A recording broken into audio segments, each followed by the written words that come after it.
अमीर भाई गरीब भाई। रामपुर गांव में निर्मला नाम की एक औरत रहती थी। उसके पति का कई साल पहले देहांत हो गया था। पार्वती के 3 बच्चे थे। वो सब्जी बेचकर अपने बच्चों को पढ़ाती लिखाती और उनका पालन पोषण करती थी। एक दिन की बात है, पार्वती बाजार में सब्जी बेच रही थी। उसके बच्चे उसकी मदद कर रहे थे। ले लो ताजी सब्जियां ले लो, एकदम खेत की ताजी सब्जी है, सस्ते में दे दूंगी। निर्मला आवाज लगाकर ग्राहकों को बुला रही थी। तभी मंडी की धूल भरी सड़क पर एक चमचमाती सफेद कार आकर रुकती है। कार से शारदा बाहर निकलती है। उसने महंगी साड़ी पहनी हुई थी। निर्मला भाभी, मेरे भाई के जाने के बाद ये क्या हालत बना रखी है तुमने। बच्चे स्कूल जाने की उम्र में सब्जी बेच रहे हैं। क्या करूं दीदी, इनका बाप तो इन्हें छोड़कर चला गया। पेट की आग तो बुझानी ही पड़ती है ना, ऊपर से इन तीनों की पढ़ाई। भाभी, मुझे आपसे कुछ बात करनी है, चलिए घर चलते हैं। निर्मला और उसके बच्चे शारदा के साथ अपने घर चले जाते हैं। घर आने के बाद पायल अपनी बुआ को चाय बनाकर देती है। शारदा चाय पीकर एक गहरी सांस लेती है। निर्मला भाभी, मेरी कोई औलाद नहीं है और आप अकेले 3 बच्चों को कैसे पढ़ाएंगी लिखाएंगी। मैं आपके युवराज को अपने साथ शहर ले जाना चाहती हूँ। अब मैं इसकी परवरिश करूंगी, इसे अच्छे स्कूल में पढ़ाऊंगी और एक बड़ा आदमी बनाऊंगी।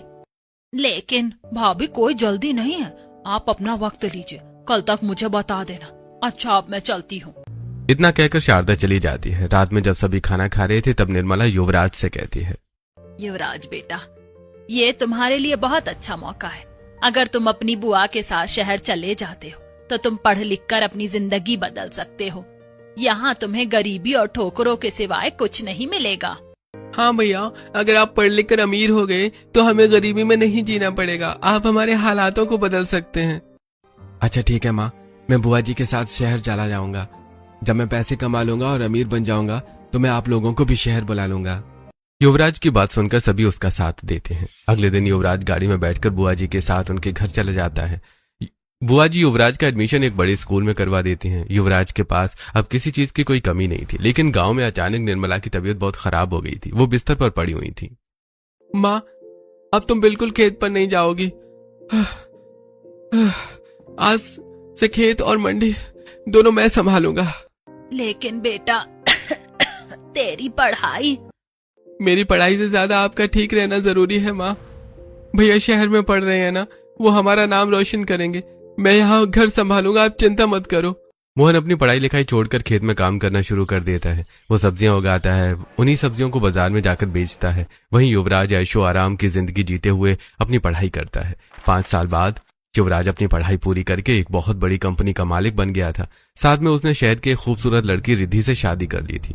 वहीं मोहन अभी भी खेत में दिन रात मेहनत करता और बाजार जाकर सब्जियां बेचता था। उसने भी राधिका नाम की एक लड़की से शादी कर ली थी। एक दिन की बात है। गुड मॉर्निंग डार्लिंग, आज तुम्हें देर नहीं हो रही? युवराज अपनी मखमली बिस्तर पर सो रहा था। तभी रिद्धि कमरे में आती है और खिड़की से रेशमी पर्दे हटाती है। सूरज की किरणें युवराज के चेहरे पर पड़ती हैं। युवराज आलस से जम्हाई लेते हुए उठता है। जब कंपनी का मालिक मैं हूँ तो वक्त भी मेरे हिसाब से ही चलेगा। रिद्धि, तुम नीचे जाओ, मैं फ्रेश होकर आता हूँ। रिद्धि नीचे हॉल में आती है। हॉल में एक बहुत बड़ा डाइनिंग टेबल पर सैंडविच, ताजे फल, जूस और कई तरह की मिठाइयां, दुनिया भर के नाश्ते सजे थे। टेबल पर युवराज की साली काव्या, उसका साला रोहन, रिद्धि और उसकी सास ललिता बैठी थी। वाह जीजा जी, कल मैंने आपकी नई BMW कार देखी, क्या शानदार गाड़ी है। अरे काव्या, ये तो बस शुरुआत है। इंसान की पहचान उसकी हैसियत और उसके बैंक बैलेंस से होती है। बिल्कुल जीजा जी, आप तो मिट्टी को भी छुए तो सोना बन जाए। मेरा दामाद तो लाखों में एक है। रिद्धि, तू तो बहुत किस्मत वाली है जो तुझे ऐसा होनहार पति मिला। इस तरह अपनी पत्नी के मायके वालों से बात करते हुए युवराज खाना खाता है और अपनी रोलेक्स की घड़ी पहनकर अपनी चमचमाती कार में बैठकर अपने ऑफिस के लिए निकल जाता है। वहीं गांव में मोहन एक सूती का बनियान और धोती पहने कड़ी धूप में खेत में फावड़ा चला रहा था। उसका पूरा शरीर पसीने से लथपथ था। उसके हाथों में छाले पड़े हुए थे, लेकिन वो बिना रुके मिट्टी खोद रहा था। बस थोड़ी सी मिट्टी और खोदना है, उसके बाद तो मेरा काम हो जाएगा। मोहन खुद में बड़बड़ाते हुए खेत में काम कर रहा था। तभी उसकी पत्नी राधिका सिर पर पल्लू रखे हाथ में एक स्टील का डिब्बा और पानी का मटका लेकर आती है। अरे आप थोड़ा आराम कर लीजिए जी, सुबह से बिना कुछ खाए पिए मिट्टी खोद रहे हैं। इतनी तेज धूप है, चक्कर खाकर गिर पड़ेंगे। बस थोड़ा सा काम और बचा है राधिका। इस बार अगर फसल अच्छी हुई है तो पायल की शादी के लिए कुछ पैसे जुड़ जाएंगे। आप सिर्फ दूसरों के बारे में सोचते हैं, कभी अपनी सेहत का भी ख्याल कर लिया कीजिए। चलिए अब जल्दी से यहाँ आइए। राधिका के कहने पर मोहन राधिका के पास आता है। राधिका मोहन को रोटी और अचार निकाल कर देती है। मोहन एक रोटी खाता है, तभी उसका ध्यान दूसरे खेत में काम कर रहे एक किसान पर जाता है। काका आप भी थक गए होंगे, कुछ खा लीजिए। अरे नहीं बेटा, मेरी पत्नी खाना लेकर नहीं आई है, उसकी तबीयत आज कुछ ठीक नहीं है। अगर ऐसी बात है काका, तो आप मेरी रोटी खा लीजिए। मोहन दिल का बहुत साफ था। गरीब होते हुए भी वो दूसरों की हमेशा मदद करता था। गांव में सभी उसकी इज्जत करते थे, लेकिन युवराज को अपने पैसों पर बहुत घमंड था और वो लोगों के साथ बहुत बुरी तरह से पेश आता था। कंपनी पहुंचने के बाद युवराज अपने केबिन में बैठा था, तभी एक बुजुर्ग कर्मचारी डरते डरते एक फाइल लेकर अंदर आता है। सर, ये नई प्रोजेक्ट की फाइल है, इसमें आपके सिग्नेचर चाहिए थे। ये क्या बकवास है? मैंने तुम्हें कल ही कहा था कि मुझे प्रॉफिट के आंकड़े ऊपर चाहिए। तुम जैसे जाहिल लोगों को नौकरी पर रखे ही किसने है? अगर काम नहीं होता तो दफा हो जाओ यहाँ से। कर्मचारी अपमान का घूंट पीकर सिर झुकाए बाहर निकल जाता है। युवराज बेपरवाह होकर अपनी ठंडी कॉफी पीता है। वहीं गांव में खेत के काम के बाद मोहन दोपहर की चिलचिलाती धूप में अपनी पुरानी साइकिल पर सब्जियां लाद कर उसी पुरानी मंडी में पहुंचता है जहां उसकी माँ काम करती थी। ताजी लौकी भिंडी ले लो। मोहन आवाज दे देकर पूरी दोपहर सब्जियां बेचता है और सब्जी बेचने के बाद लोहे के कारखाने में काम करने के लिए चला जाता है। कारखाने में आग की बड़ी बड़ी भट्टियां जल रही थीं। मोहन के चेहरे पर कालिख लगी हुई थी। वो लगातार भट्टी में कोयला डाल रहा था। वहीं युवराज अपनी कंपनी में एसी रूम में बैठकर लैपटॉप में काम कर रहा था। तभी एक मैनेजर उसके पास आता है। सर, मीटिंग का टाइम हो गया है, सब आपका इंतजार कर रहे हैं। युवराज मीटिंग करने के लिए चला जाता है। रात का समय था। मोहन कारखाने से काम करके घर आ गया था। एक लालटेन की पीली रोशनी में निर्मला, राधिका और पायल आंगन में एक चटाई पर बैठी थी। सबके चेहरे पर उदासी और गहरी चिंता छाई हुई थी। सुनिए जी, आज गांव के पंडित जी आए थे। उन्होंने पायल के लिए एक बहुत अच्छा रिश्ता बताया है। लड़का सरकारी नौकरी में है और परिवार भी अच्छा है। रिश्ता तो बहुत अच्छा है बेटा, लेकिन लड़के वालों ने 10 लाख रुपए नकद मांगे हैं। हम गरीबों के पास इतने पैसे कहाँ से आएंगे? मेरी तो रातों की नींद उड़ गई है। माँ, अगर वो लोग इतने पैसे मांग रहे हैं तो आप लोग मेरी शादी वहाँ मत करो। मैं आप दोनों को कर्ज में डूबते हुए नहीं देख सकती। मैं पूरी जिंदगी बिना शादी किए आप लोगों के साथ रह लूंगी, लेकिन आप लोगों को तकलीफ में नहीं देख पाऊंगी। अरे पागल हो गई है क्या तू? हाँ, मैं तेरा बड़ा भाई हूँ। जब तक मैं हूँ तुझे फिक्र करने की कोई जरूरत नहीं है। मैं दिन रात काम करूंगा और तेरी बहुत धूमधाम से शादी करवाऊंगा। माँ जी, युवराज भैया तो लाखों कमाते हैं, क्या हम उनसे मदद नहीं मांग सकते? आखिर पायल उनकी भी तो बहन है। पता नहीं भैया हमें पहचानेंगे भी या नहीं। वो तो शहर जाकर सब कुछ भूल चुके हैं। बुआ जी के जाने के बाद तो उन्होंने एक फोन तक नहीं किया। ऐसे मत बोल पायल, खून का रिश्ता इतनी आसानी से नहीं टूटता। वो हमारे अपने भैया हैं। कल ही मैं माँ को लेकर शहर जाऊंगा। भैया हमारी मदद जरूर करेंगे। अगली सुबह मोहन खेत में जाता है। वो पेड़ों से सबसे मीठे और ताजे आम तोड़ता है। राधिका उन आमों को एक साफ बोरी में भरती है। राधिका, तुझे पता है बचपन में युवराज भैया को हमारे खेत के आम बहुत पसंद थे। वो ये देखकर बहुत खुश हो जाएंगे। मोहन आम की बोरी लेकर निर्मला के साथ निकलता है। निर्मला ने अपने सबसे अच्छे कपड़े पहने थे। हालांकि वो कपड़े भी कई जगह से सिले हुए और पुराने थे। दोनों बस में बैठकर शहर की ओर निकल पड़ते हैं। निर्मला की आंखों में अपने बेटे को सालों बाद देखने की तड़प साफ दिखाई दे रही थी। दोनों माँ बेटे युवराज के घर पहुंचते हैं। वो दोनों एक विशाल लोहे के गेट के बाहर खड़े थे। बेटा मोहन, देख तो जरा, यही है ना हमारे युवराज का घर। मेरा लाल यहाँ इतने बड़े घर में रहता है। हाँ माँ, पता तो यही मिला था। चलो अंदर चलकर भैया से मिलते हैं। मोहन आगे बढ़ता है, तभी गार्ड उसे डंडे से रोक देता है। रुको, कहाँ को चले आ रहे हो? दिखाई नहीं देता ये किसका बंगला है? चलो पीछे हटो, यहाँ भिखारियों का आना मना है। अरे भाई साहब, हम भिखारी नहीं है। अंदर जो युवराज भैया रहते हैं, हम उनके गांव से आए हैं। ये उनकी माँ है और मैं उनका छोटा भाई हूँ। हमें भैया से मिलना है। युवराज सर की माँ। अरे रुको, मैं अंदर मैडम से पूछ कर आता हूँ। गार्ड अंदर जाता है। कुछ देर बाद बंगले के आलीशान दरवाजे से ललिता और रिद्धि बाहर पोर्च में आती हैं। दोनों ने महंगी साड़ियां और गहने पहन रखे थे। कौन है ये लोग? गार्ड, तुम्हें समझ नहीं आता कि ऐसे सड़क छाप लोगों को गेट पर भी खड़ा नहीं होने देना चाहिए? मैं निर्मला हूँ, युवराज की माँ, और ये उसका छोटा भाई मोहन है। हम गांव से आए हैं। बेटी युवराज कहाँ है? हमें उससे एक बार मिला दो। खबरदार जो मुझे बहू कहा तो। युवराज शहर के इतने बड़े बिजनेसमैन हैं। उनकी बात तुम जैसी गंवार और फटेहाल औरत कभी हो ही नहीं सकती। भाभी जी, हम कोई झूठ नहीं बोल रहे हैं, हमें बस थोड़ी देर भैया से मिलने दीजिए। युवराज अभी शहर में नहीं है, और अगर होते भी तो तुम जैसे भिखारियों को अपने बंगले के सामने पैर भी नहीं रखने देते। गार्ड, धक्के मार कर बाहर निकालो इन्हें, वरना तुम्हारी नौकरी जाएगी। दोनों को गार्ड जबरन गेट से बाहर धकेलकर भारी गेट बंद कर देता है। अरे बहू, एक बार मेरी बात तो सुन लो। माँ उठो, यहाँ हमारी कोई नहीं सुनेगा। कल जब भैया आएंगे तब सीधे उनसे बात करेंगे।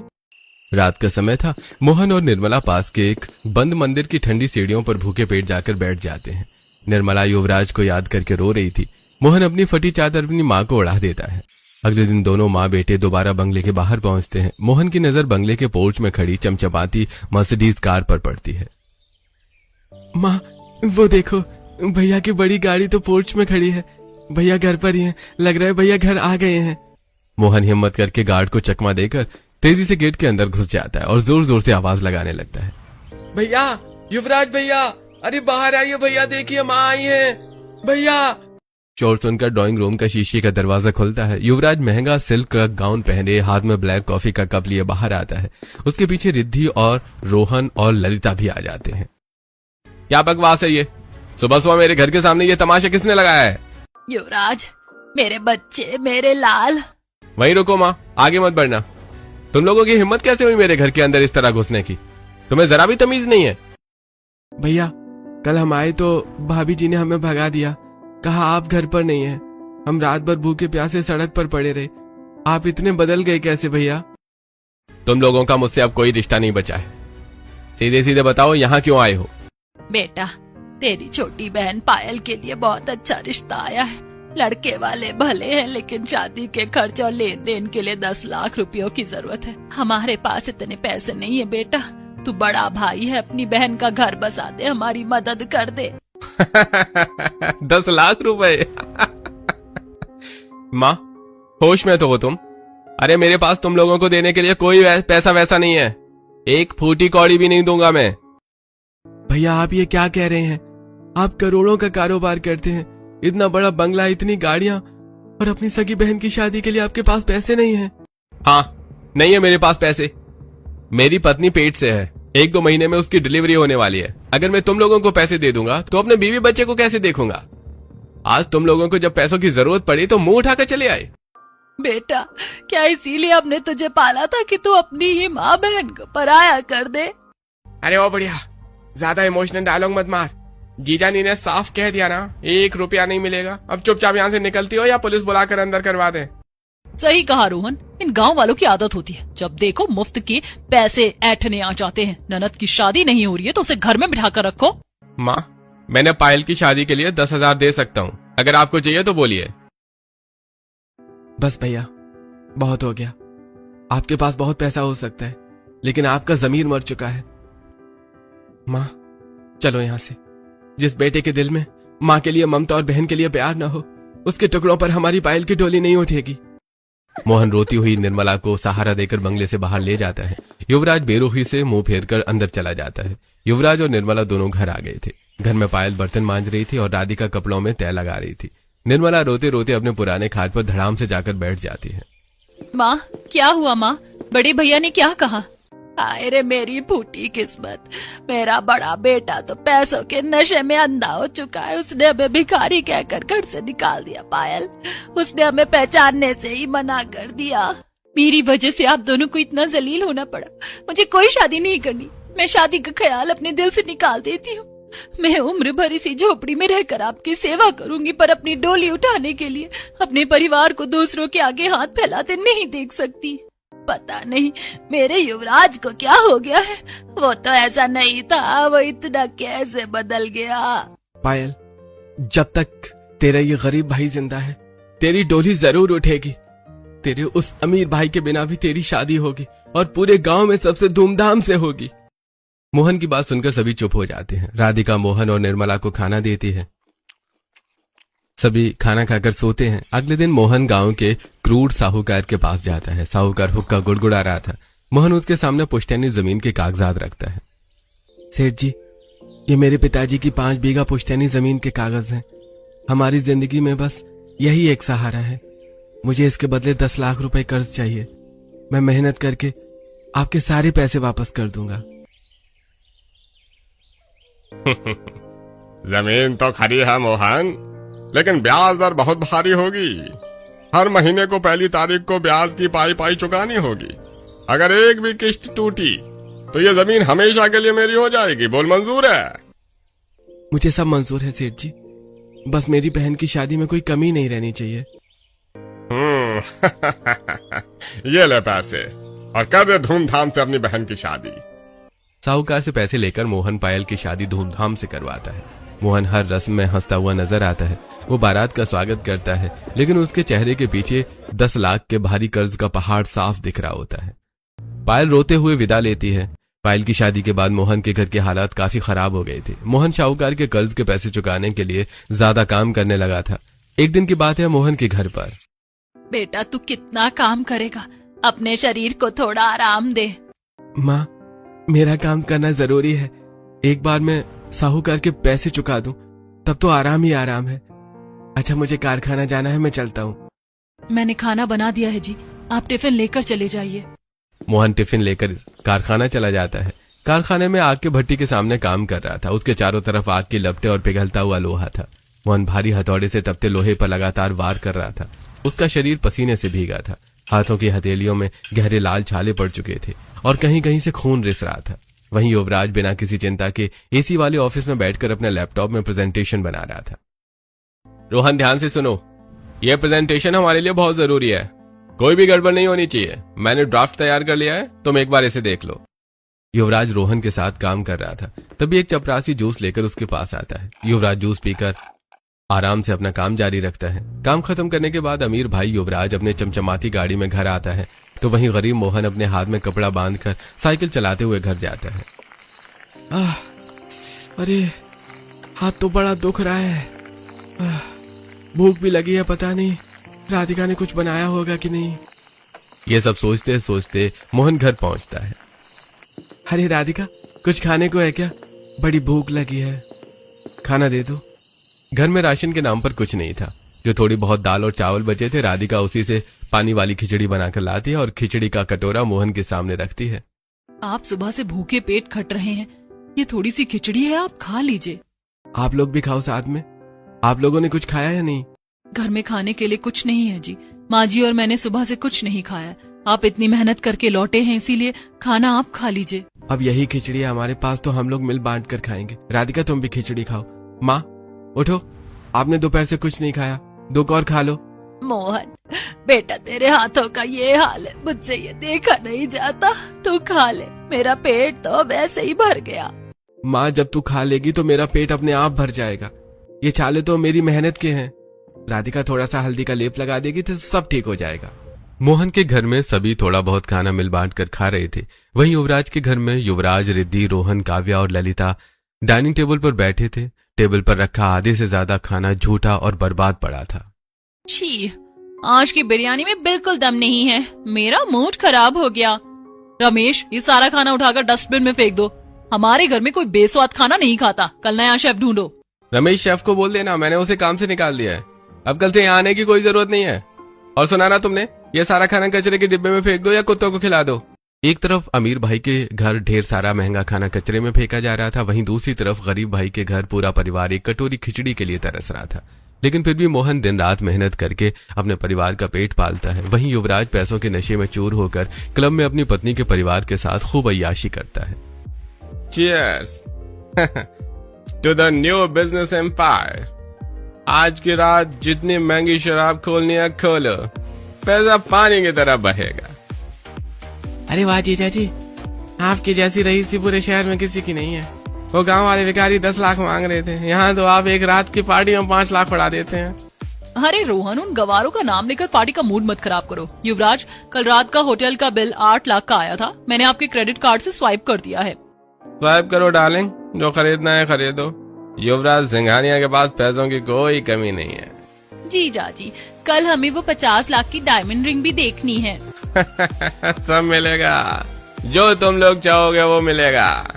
युवराज सिगरेट सुलगाता है और शराब का एक और बड़ा घूंट भरता है। उसके चेहरे पर सिर्फ अंधा घमंड और अहंकार नाच रहा था। युवराज जिस होटल के क्लब में पार्टी कर रहा था, उसी होटल के केटरिंग डिपार्टमेंट में मोहन साहूकार का ब्याज चुकाने के लिए दिहाड़ी पर बर्तन मांजने और खाने की ट्रे उठाने का काम कर रहा था। उसके कपड़े मैले हैं और माथे पर पसीना बह रहा है।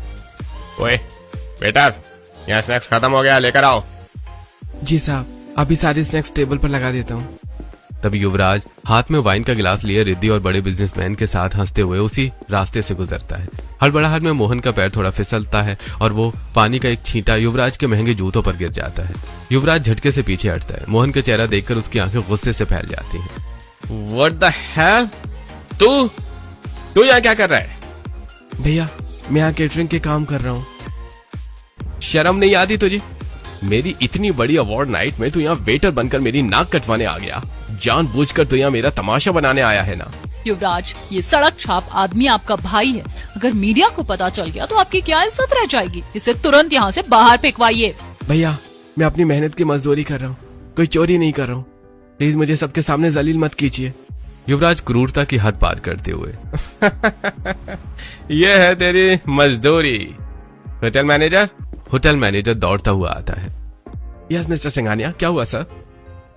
इस घटिया लेबर को इसी वक्त नौकरी से निकालो और इसका केटरिंग कॉन्ट्रैक्ट कैंसिल करो। अगर ये 2 मिनट के अंदर इस होटल से बाहर नहीं गया तो मैं इस पूरे इवेंट को कैंसिल करवा दूंगा। चलो बाहर निकलो यहाँ से, तुम्हारा कोई पैसा नहीं मिलेगा, निकलो यहाँ से। मोहन भरी महफिल में वाइन से भीगा हुआ अपमान के आंसू पीते हुए सिर झुकाकर चुपचाप बाहर निकल जाता है। युवराज घमंड से अपनी टाई ठीक करता है और वापस पार्टी में हंसने लगता है। मोहन उदास होकर घर लौटता है। क्या हुआ बेटा, तू इतना उदास क्यों है? निर्मला उठने की कोशिश कर रही थी, तभी अचानक उसे चक्कर आता है और वो बेहोश होकर गिर जाती है। उसकी सांसें उखड़ रही थी। गांव का डॉक्टर उसकी नब्ज टटोलता है। मोहन, तुम्हारी माँ की हालत बहुत गंभीर है। इन्हें दिल का दौरा पड़ा है और शरीर में खून बहुत कम हो गया है। अगर तुरंत बड़े शहर के अस्पताल में भर्ती नहीं कराया गया तो ये आज की रात भी नहीं निकाल पाएंगी। मोहन बेटा, मेरी सासें मेरा साथ छोड़ रही हैं। मरने से पहले बस एक बार अपने बड़े बेटे युवराज को देखना चाहती हूँ। उसे बुला ले बेटा। हाँ, तो हिम्मत मत हार, मैं अभी जाकर भैया को लेकर आता हूँ। मोहन बदहवास हालत में दौड़ता हुआ बंगला के शीशे वाले मेन गेट पर पहुंचता है। गार्ड्स उसे पहचान लेते हैं और रोकते हैं।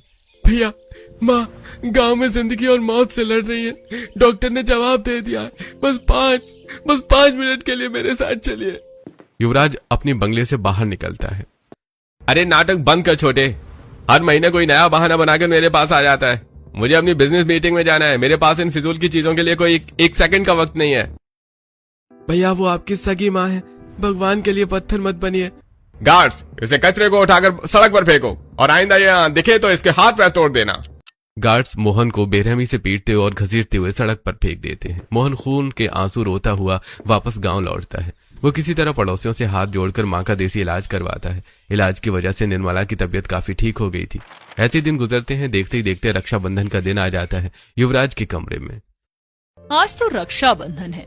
आज आपकी बहन आपको राखी बांधने आएगी ताकि आपसे पैसे झींट सके। मुझे पता है पायल जरूर शहर आएगी। अब मेरे पास इतना पैसा है, वो मुझसे पैसे ऐंठने का मौका कैसे छोड़ सकती है? वैसे भी उस गरीब मोहन के पास उसे देने के लिए कुछ भी नहीं है। युवराज और रिद्धि मोहन की गरीबी का मजाक उड़ाते हुए आपस में बात कर रहे थे। वहीं पायल अपने ससुराल से सबसे पहले गांव जाती है और मोहन की कलाई पर रक्षा सूत्र बांधती है। भैया, भगवान आपको हर बुरी नजर से बचाए। मोहन अलमारी से सूती की साड़ी निकालता है और पायल के हाथों में रख देता है। बहना, कर्ज के बोझ तले दबा ये गरीब भाई तेरे लिए कोई सोने का कंगन नहीं ला सका। बस ये छोटी सी सूती साड़ी लाया हूँ। अपने इस लाचार भाई को माफ कर देना। पायल उस सूती की साड़ी को सीने से लगा लेती है। भैया, मेरे लिए ये सूती साड़ी करोड़ों के गहनों से अनमोल है। अपने गरीब भाई मोहन को राखी बांधने के बाद पायल हिम्मत जुटाकर शहर युवराज के बंगले पर पहुंचती है। पायल हाथ में राखी और दिया लेकर दरवाजे पर खड़ी थी। युवराज उसे देखकर जहरीली मुस्कान देता है। आ गई आखिरकार। मुझे पता था रक्षाबंधन के दिन पैसे मांगने जरूर आएगी। बोल कितने हजार चाहिए? भैया, मैं आपसे पैसे मांगने नहीं आई हूँ। आप तो अपना फर्ज भूल गए हैं, लेकिन मुझे अपने बहन होने का फर्ज याद है। मैं वही निभाने आई हूँ। झूठ मत बोल। अगर इतना ही प्यार था तो गांव में पहले उस भिखारी मोहन को राखी क्यों बांधी? पहले मेरे पास क्यों नहीं आई? क्योंकि मोहन भैया ने जिंदगी भर अपने भाई होने का वो फर्ज निभाया है जो आपने कभी नहीं निभाया। आपने माँ को मरने के लिए छोड़ दिया था। दफा हो जाए यहाँ से। मुझे तुझसे कोई राखी नहीं बंधवानी, निकल मेरे घर से।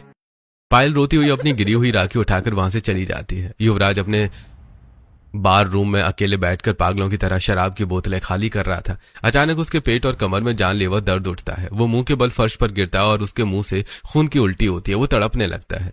आ युवराज की आवाज सुनकर रिद्धि और उसके घर वाले उसे हॉस्पिटल लेकर जाते हैं। डॉक्टर युवराज को चेक करता है। मरीज की हालत बेहद नाजुक है। अत्यधिक शराब और स्ट्रेस की वजह से इनकी दोनों किडनियां पूरी तरह से डैमेज हो चुकी हैं। आर्गन फेल्योर का खतरा है। अगर अगले 24 घंटे में किसी ने अपनी किडनी डोनेट नहीं की तो युवराज जी को बचाना नामुमकिन होगा। डॉक्टर की बात सुनकर कमरे में सन्नाटा छा जाता है। रिद्धि मुझे बचा लो, मैं मरना नहीं चाहता। डॉक्टर से कहो तुम्हारी किडनी टेस्ट करे। युवराज, आप होश में तो हैं। मैं प्रेग्नेंट हूँ, मेरे पेट में आपका बच्चा है। मैं अपनी जान खतरे में डालकर आपको किडनी नहीं दे सकती। रोहन भाई, मैंने तुम्हें अपनी कंपनी में डायरेक्टर बनाया, करोड़ों के फ्लैट और महंगी गाड़ियां दी। तुम अपनी एक किडनी मुझे दे दो, मेरी जान बचा लो भाई। अरे जीजाजी, मेरी तो पपी पूरी जिंदगी पड़ी है, शादी भी नहीं हुई। मैं अपनी एक किडनी देकर जिंदगी भर बीमार और अपाहिज नहीं घूम सकता। हाँ जीजा जी, हम अपनी लाइफ दांव पर नहीं लगा सकते। दामाद जी, मैं तो अब बूढ़ी बहुत हो चुकी हूँ, मेरी किडनी आपके किस काम आएगी? ऐसे तो बहुत है आपके पास, बाहर से कोई डोनर खरीद लीजिए ना। युवराज की आंखों के सामने अपने झूठे परिवार की हकीकत आ जाती है। वो अपने माँ, भाई, बहन को याद करने लगता है। तभी अस्पताल के कॉरिडोर में खड़ा गांव का एक आदमी ये सब देख लेता है और तुरंत गांव में मोहन को फोन लगाता है। युवराज की हालत सुनकर मोहन जल्दी से जल्दी शहर के हॉस्पिटल आता है। उसके पीछे निर्मला और राधिका भी बदहवास हालत में दौड़ती हुई आती हैं। डॉक्टर साहब, मेरा टेस्ट कीजिए। अगर मैं अपने भाई के काम आ सकता हूँ तो मेरी किडनी ले लीजिए। मैंने जिंदगी भर गरीबी देखी, लेकिन मैं अपने भाई को अपनी आंखों के सामने मरते हुए नहीं देख सकता। जल्दी कीजिए, मरीज के पास बहुत कम समय है। इनका तुरंत ब्लड और टिश्यू मैच टेस्ट करो। मोहन का ब्लड ग्रुप और टिश्यू युवराज से 100% मैच कर जाता है। ऑपरेशन थिएटर की लाल बत्ती जलती है। कई घंटों की जटिल सर्जरी के बाद डॉक्टर बाहर आते हैं। चमत्कार हो गया। छोटे भाई की किडनी ने बड़े भाई को एक नया जीवन दे दिया। दोनों पूरी तरह से खतरे से बाहर हैं। वार्ड में 2 बेड अगल बगल लगे थे। युवराज की आंखें धीरे धीरे खुलती हैं। वो अपने बगल वाली बेड पर देखता है जहां मोहन लेटा हुआ था। मोहन के पेट पर बड़ा चीरा और टांके लगे थे, लेकिन उसके चेहरे पर एक प्यारी मुस्कान थी। मोहन, ये तूने क्या किया? मैंने तुझे भिखारी कहा, अपने घर से धक्के मार कर निकलवाया, माँ का तिरस्कार किया और तूने मुझे अपनी जिंदगी दे दी। भैया, दौलत के नशे में आप रास्ता भटक गए थे भैया, लेकिन आपका ये छोटा भाई कभी नहीं भूला कि हमारी रगों में एक ही माँ का दूध और एक ही बाप का खून दौड़ रहा है। माँ, मुझे माफ कर दो माँ। मैं पैसों के घमंड में अंधा और राक्षस बन गया था। मैं आप लोगों से गुस्सा था क्योंकि आप लोगों ने मुझे बुआ के साथ भेज दिया, जबकि मुझे आप लोगों के साथ रहना था। बेटा, हमने तो तेरी भलाई के लिए तुझे अपने से दूर किया था। हम तो यही चाहते थे कि तू आराम से रहे। भैया। पायल के हाथ में वही थाली और रेशमी राखी थी। मेरी प्यारी बहन, मुझे माफ कर दे। मुझे तुझे राखी बंधवाने का कोई हक नहीं है। भैया, ये रक्षा सूत्र सिर्फ एक धागा नहीं है, ये भाई बहन के अटूट प्यार की ढाल है। युवराज को उसके माँ और भाई बहन ने माफ कर दिया था। सब खुश थे। तभी वार्ड का दरवाजा खुलता है। कंपनी का हेड अकाउंटेंट और 2 पुलिस इंस्पेक्टर अंदर आते हैं। उनके पीछे रिद्धि, रोहन और ललिता चेहरे पर हवाइयां उड़ते हुए खड़े थे। सर, आपने जो अपने साले रोहन और सास ललिता के खातों की जांच का आदेश दिया था, उसकी फाइनल ऑडिट रिपोर्ट आ गई है। इन दोनों ने मिलकर पिछले 2 सालों में कंपनी के फर्जी बिल बनाकर 20 करोड़ रुपए का गबन किया है। और जब आप आईसीयू में तड़प रहे थे, तभी आपकी सारी प्रॉपर्टी अपने नाम करवाने के फर्जी वसीयतनामे पर आपके अंगूठे के निशान लेने की साजिश रच रहे थे। गद्दारों, मैंने तुम लोगों को सिर पर बिठाया, अपनी दौलत लुटाई और तुम लोग मेरी ही मौत का इंतजार कर रहे थे। इंस्पेक्टर साहब, इन दोनों जालसाजों को इसी वक्त गिरफ्तार करके सलाखों के पीछे डालिए। पुलिस रोहन, काव्या और ललिता को हथकड़ी लगाकर घसीटते हुए बाहर ले जाती है। युवराज, माँ जी मुझे माफ कर दीजिए। मेरे लालची मायके वालों ने मेरे दिमाग में जहर भर दिया था। मुझे अब पैसों का कोई गुरूर नहीं रहा। मुझे समझ आ गया कि दुनिया की सबसे बड़ी दौलत परिवार और सच्चे रिश्ते होते। मुझे अपने चरणों में जगह दे दीजिए। बहू, तू हमारे घर की इज्जत है, जो बीत गया उसे भूल जा। मोहन, आज ही साहूकार का सारा कर्ज चुकाकर हमारी पुश्तैनी जमीन छुड़वा लूंगा। अब कोई गांव में तंगहाली में नहीं रहेगा। अब से हम सब एक साथ एक छत के नीचे रहेंगे। युवराज की बात सुनकर सभी की आंखों में खुशी के आंसू आ जाते हैं। पूरा परिवार एक दूसरे को गले लगाता है। खून का रिश्ता ऐसा ही होता है। अमीरी गरीबी से कोई फर्क नहीं पड़ता। सबसे बड़ी चीज कोई अगर मायने रखती है तो वो है दिल का रिश्ता।